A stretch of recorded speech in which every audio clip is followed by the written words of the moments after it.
I'm floating!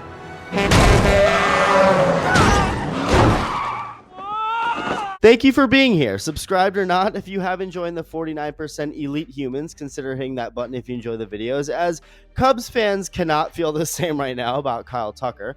I don't think they want to thank him for being here or there, anywhere right now. Just a few months ago, though, that couldn't be less of the case. The dude was awesome. Now, there was a reason the Cubs traded for the guy in the first place. There's a reason they traded away a top 20 prospect plus 2 other players for the guy. Kyle Tucker is a damn good baseball player, and he's only ever been a damn good baseball player. In his 6 seasons in Houston, Tucker never had a bad one. He was always one of the best hitters, was an all-star his last 3 years as an Astro. He did miss more than half the season last year because of an injury, but when he was able to play, he was a top hitter in the game. He was on pace to steamroll past his career high in home runs. He hit 23, and again, less than half the team's games. Imagine he played the whole year. His on-base percentage was better than it had ever been. Same with his OPS. He was just doing everything. Bro was cooking, and that's how it had been his whole career. So he was only improving a career that was already really good to begin with.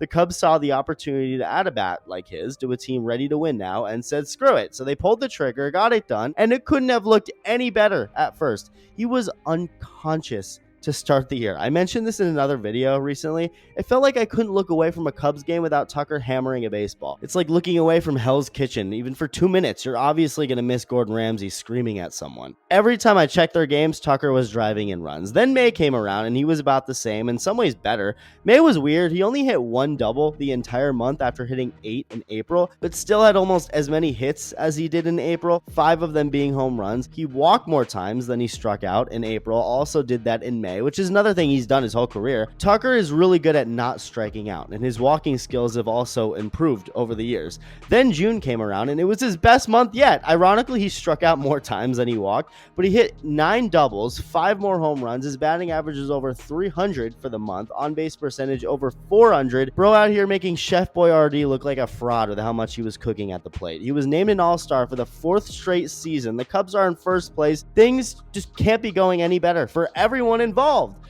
Well, then the second half said, Hi. Tucker did not have a very good July. In fact, it was a pretty bad July. His batting average for the month, after being around 300 for the first 3 months, was 218, and he only hit 1 home run the entire month. The one thing Tucker did well was walk and not strike out. He actually walked 10 more times than he struck out. The power just disappeared. We'll take a look at August, and he's fallen off harder than Blockbuster after Netflix told them to piss off. His batting average so far this month, at the time of this video, is 148. He doesn't have a single home run. He has 1 single RBI, and even the one thing he was doing well last month is off track. He's struck out almost 10 more times than he's walked. Tucker hasn't hit a home run over the last calendar month. That's wild. And things have gotten so bad to the point his own fans are turning on him. In a recent game against the Pirates, the last game that he's played, Tucker hit a ground ball to the first baseman for an easy out. That was made even easier when Tucker decided to just not run at all. Like, he barely bothered to leave the box. And once this happened, Cubs fans started booing him as he went back to the dugout. Now, I'll say this. It's very easy as a fan sitting in the stands or at home to get mad at a player for not running. But again, I'm not making excuses, but I do see Tucker's POV here. I'm not saying he's in the right, but first off, the obvious. It's an easy out regardless whether he ran or not. And Tucker's just frustrated. He's only really been good his whole career. Now he's hitting like Tim Tebow in AA. He's facing the most adversity he's ever faced in his life. So it's human nature to basically throw a fit and be like, screw this shit, I'm not running. I'm sure a lot of fans complaining would do the same, but that's also not an excuse, and it's a bad look for sure. And not that Cubs fans don't care. Obviously they do. They're one of the best fan bases in baseball, one of the best fan bases in sports, but I feel like Cubs fans aren't as aggressive as, say, Philly or Yankees fans. I could be wrong on this, but the vibe I get is they're passionate but a little more lenient than other passionate fan bases. I don't know. Let me know in the comments if that's accurate or not. But in my eyes, if you're a Cubs player and Cubs fans are booing you, things must be pretty bad. And this is bad for everyone. It's bad for the team, obviously, simply because Tucker's been bad. He's now looking like he's checked out by not running out a grounder. And personally for him, this hurts his value, his money value. This is a contract year for Kyle Tucker. Really, the whole reason a trade between the Astros and Cubs happened to begin with was because Tucker only had 1 year left before becoming a free agent. The Astros were obviously not going to re-sign him, so they were like, okay, yeah, why not trade him for assets? If you're the Cubs, though, is giving up Cam Smith, one of the best prospects in the game, plus other people, worth it for 1 year of Tucker? The only scenario in which that seems worth it is if the Cubs win it all, and he plays a big part in that. Other than that, even if he's great, what was 1 good year of him worth giving what you gave up? And if he's bad, like he's been for the last month, obviously it's not. But Tucker being bad also makes his value go down, which ironically is good for the Cubs if they want to keep him because it wouldn't cost as much.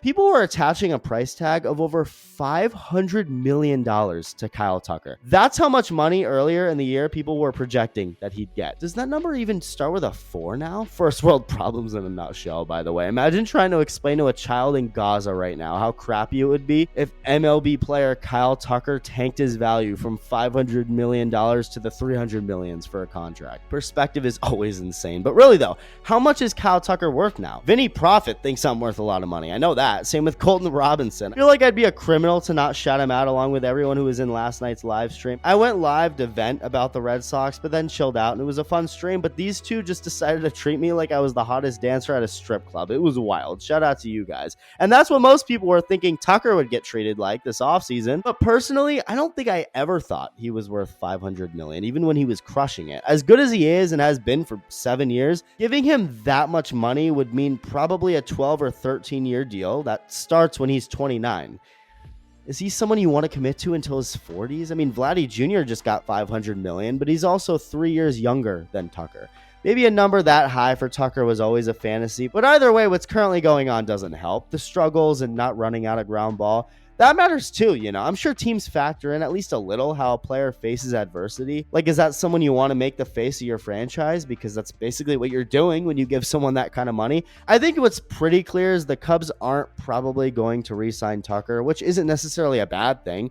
But then again, it's valid to ask why they traded for him in the first place if they're not going to keep him long term. That's why I thought the Yankees trading for Juan Soto was stupid. Okay, great. You're guaranteed to have him for a year. And this is the New York Yankees we're talking about here. They're definitely not lacking in money or popularity. So if they couldn't keep Soto, why should any team ever trade for a star player when he has only 1 year remaining on his contract? Why not wait one more season, keep the prospects you would have traded, and add the player you want in the process by doing what you'll have to do anyway, which is pay him the most money? It just seems like a bad ending overall for the Cubs with this whole Tucker situation. Hopefully it won't be. Hopefully he'll bounce out of this and things change, and maybe they give him some big contract and everything's great, but I don't know. And if Tucker does change, it's going to have to wait a few days because the Cubs are currently benching him for at least the first 4 games in this week's series against the Brewers. They're playing a 5-game series because one of the days is a doubleheader. And yeah, Tucker's been out of the lineup this week. I don't even think it has anything to do because he didn't run out the ground ball or whatever, like a punishment. It's more so just giving him a mental reset because of just how bad it's gotten at the plate.